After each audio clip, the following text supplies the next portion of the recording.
What's up, everybody? Jason here, Tastes Like Music. Hopefully, you've already seen our top 25 albums of the year, both Joe's and mine, together in one video. If you haven't seen it, go check it out. What I'm going to do today is run down pretty quickly 100 through 26.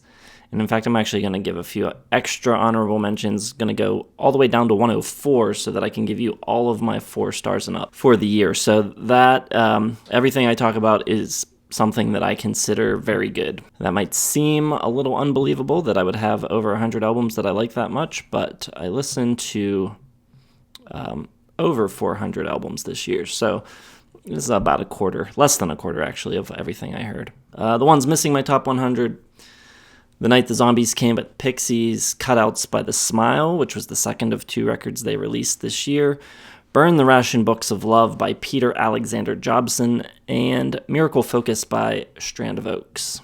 Kicking off the top 100 with the album Big Sigh by America Hackman. She put out a couple records prior to this one that seemed to be pretty highly regarded and had a decent bit of hype around them. And this one came out really early in the year, kind of flew under the radar, it seemed like, and didn't get much attention, but I think it's by far her best to date. Scheduled Explosions by Second Grade at 99, kind of lo-fi, power pop type stuff. Valley of Abandoned Songs, the Felice Brothers, great songwriters. This is no different. Probably maybe the best live show I saw this year. 97, I have Dark Matter by Pearl Jam, the Andrew Watt produced record. Probably a little overcompressed and loud and not the best sounding. Not my favorite type of production, but I do think they sound a little reinvigorated here, and a lot of good rockin' tunes. Prelude to Ecstasy by The Last Dinner Party at 96. That was on Joe's list. 95, I have One by Cher. Art of the Unseen Infinity Machine, Allegra Krieger. I think she's making big strides. Singer-songwriter.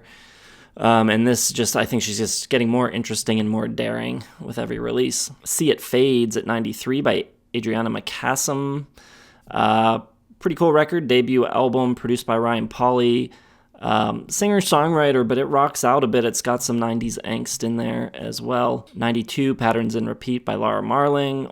Longtime favorite of mine. I think I liked her last couple a little more than this one, but this one very good as well. 91, Evergreen by Soccer Mommy, keeping the 90s vibes going. A lot of nice, sweet melodies on that record. Number 90, We Were Born Here, What's Your Excuse by The Secret Beach, kind of like lo-fi indie folk. 89, I'm going to butcher the pronunciation of this, but it is called Nemiyutsu Kokoro o Machinagara by Kenyori Masaru. Really poppy, infectious rock female group out of Japan. It's very short. Some consider it an EP, some consider it a mini album. But either way, just very fun. 88, Blue Raspberry by Katie Kirby. 87, Skinwalker by Buzzard. Good indie rock album, really kind of riffy and twisty and a lot of left turns and pretty fun. At number 86, I've got Peak by Dora Morellenbaum, a Brazilian artist. At number 85, Santa Cruz by Pedro the Lion. Really like their storytelling and lyricism. 84, Mantras by Katie Pruitt, just one of the best female singer-songwriters around. At number 83, I've got Glove Maker by Lauren Kramar. Just really kind of lush and theatrical Baroque pop kind of stuff. 82, Light Sleeper by Bess Atwell. 81, Dylan John Thomas, self-titled album. Kind of reminds me a little of like Jake Bugg. Very thick accent. Number 80, I've got Trail of Flowers by Sierra Farrell. Good country and bluegrass, newgrass type of stuff. Dollar Bill Bar is one of my favorite songs of the year. At number 79, I have Life Till Bones by Oso Oso. A little emo, but very catchy, and I think the emo is becoming less detectable. It's just kind of good pop rock at this point. 78, Oyster Cuts by the band Quivers. A lot of fun, multi-vocalist group out of Australia. 77, Romance by Fontaines DC. Very hyped record. I think I like the previous one that no one liked the most, but this one is pretty good as well. 76, I've got Save It for Later by the band Blue Eye. Bluai. Number 75, What's for Breakfast by Dent May. Good pop record. Straightforward songwriting. Kind of like... a little bit like Ben Folds, kind of, is what it reminds me of. 74, I've got Pittsburgh Act, Meeting of Important People, with their album Moip's Giving. This is kind of like a Taylor's version situation, where their first major label excursion resulted in the record being shelved. So here we are 20-some years later, and they've re-recorded it. 73, Five Dice, All Threes by Bright Eyes, longtime favorite band of mine, still at it and still doing good work. 72, the album Midas by Wonder Horse. I think this is their second record, and yeah, just cool indie rock band, some great guitar on this. Last track on the record has just a killer solo on it. 71, Ramona by Grace Cummings. Really deep, husky voice, but super cool songs. Number 70, Animal Cheer by Big Search. Kind of throwback, kind of folky 60s, early 70s type stuff. 69, Terracotta by Sam Outlaw. Really slick pop country, leaning more pop than country probably at this point, but really good songwriter. And a really good voice. 68, Tank by Idols. Post-punk, punk, whatever you want to call them. Leaning a little bit more mainstream on this record to good effect. 67, Revival of a Friend by Sour Widows. Really cool guitar record. Little post-punk as well. Tiger's Blood by Waxahachie at 66. Like I said in a previous video, a little disappointed by this one after St. Cloud was my album of the year in 2020, but I still think it's quite good. 65, How to Shoot the Moon by Gold Star. I don't know, Dylan-esque, Springsteen-esque, little Dire Straits, all that kind of stuff. This is kind of like War on Drugs light, not quite as epic sounding, a little more earthy and acoustic. 64, Joy of Sex by Chemtrails. Nice angular rock record, a lot of good hooks on there. 63, Real Deal by Honeyglaze, a similar album to the one before it, in fact. Female-fronted indie rock, cool angular guitar parts. 62 is Death in Texas by the Juniper Berries. 61, Roman XS by Haley Mary. Cool, kind of like 80s synth pop vibes, kind of gothic. Reminds me a little of like Blondie at times. Pretty cool, pretty fun record. 60 is Deep Feeler by Liv Green, a really reflective kind of country-leaning singer-songwriter record. 59 is Moon Mirror by Nada Surf. I think this is their best album since Lucky in, I think that was 2008. So been a while, and I think this is a pretty strong return to form. 58, Everything Matters, Everything's Fine by Lunar Vacation. 57, Dulling the Horns by Wild Pink. A band that's been around for a minute. They really kind of thicken up their sound on this one. It's got this kind of like gauzy, almost shoegaze-inspired sound. But they're doing kind of like a Heartland rock type of thing as well. 56, Oh Avalanche by Fionn Regan. 55, Gravity Stairs, Crowded House, my senior circuit winner for the year. 54, Look to the East, Look to the West by Camera Obscura. Great return for them. Hardly missing a beat.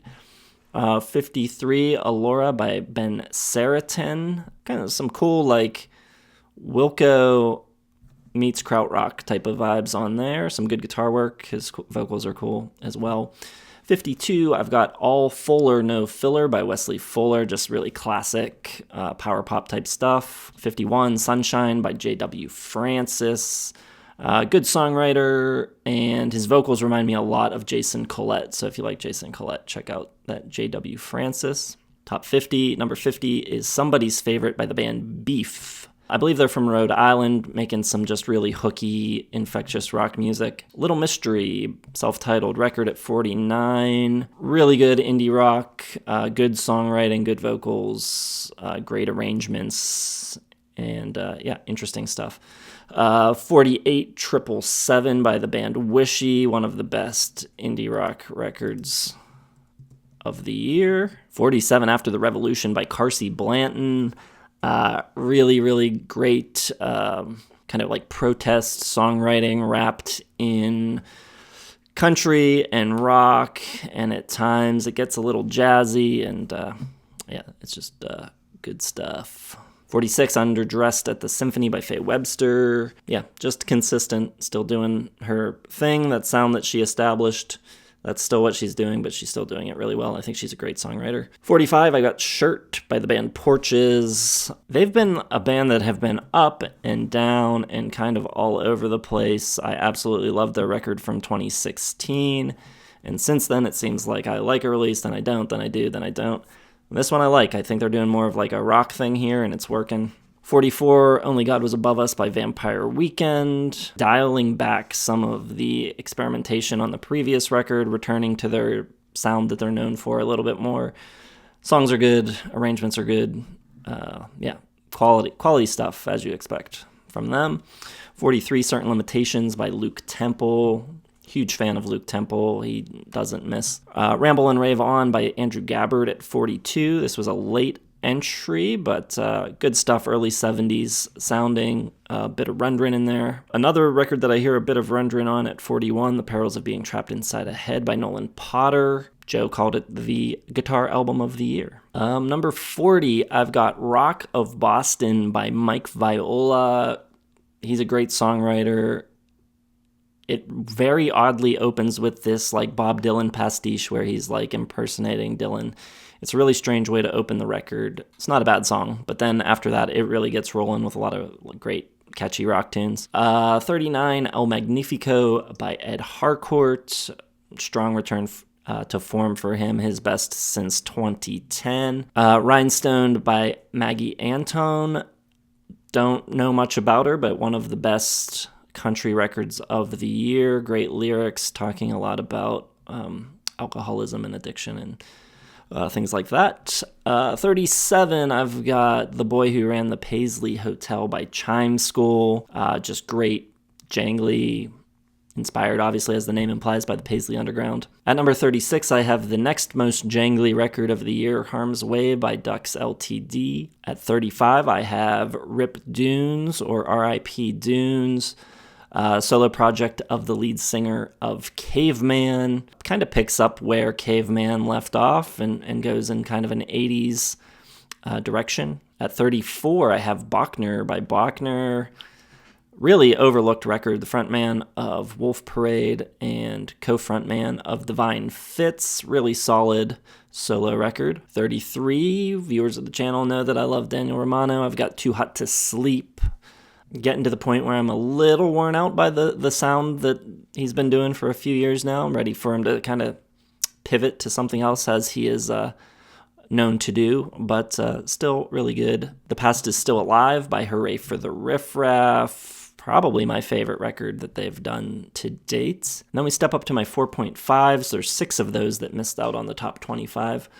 The first of them being My Light, My Destroyer by Cassandra Jenkins. Just taking her past work and just pushing it a step further. The production's incredible. Some really good tunes and great guitar work. Revelator by Phosphorescent at 30. Nice, I think kind of a bounce back for them. The previous record felt a little bit like a rehashing of Muchacho, and this one I think comes back with stronger songs and better arranging and production, and it feels a little less forced to me, even though it's not entirely a departure. Number 29, New Lost Ages by Tyler Ramsey, one-time guitarist for Band of Horses. Just has a great way with melody, writes really pretty songs that are somehow catchier than they seem like they should be. 28, Duck, the album by Way Dynamic. I believe they're Australian. Just a really cool, unique sound, super, super dry production. 27, Colors of My Daydream by Charlie Graydon. I think he is Australian as well. I didn't mean to put all the Australians back to back, but good rock record. Really cool production on that one as well. And 26, just missing my top 25. I have the self-titled Return of Dr. Dog. Very good record. You see Eric Slick singing for the first time, doing a lead vocal. And yeah, it's better than their last couple, I would say. I didn't expect it to be this strong, but maybe going back to like Be the Void, it's kind of returning to that quality. So happy to have Dr. Dog back at that level, even though they're not touring. So yeah, there they are. Those are all my 4 stars and up. Check out the other video to see the rest, the top 25. Thanks for watching. See you in the next one.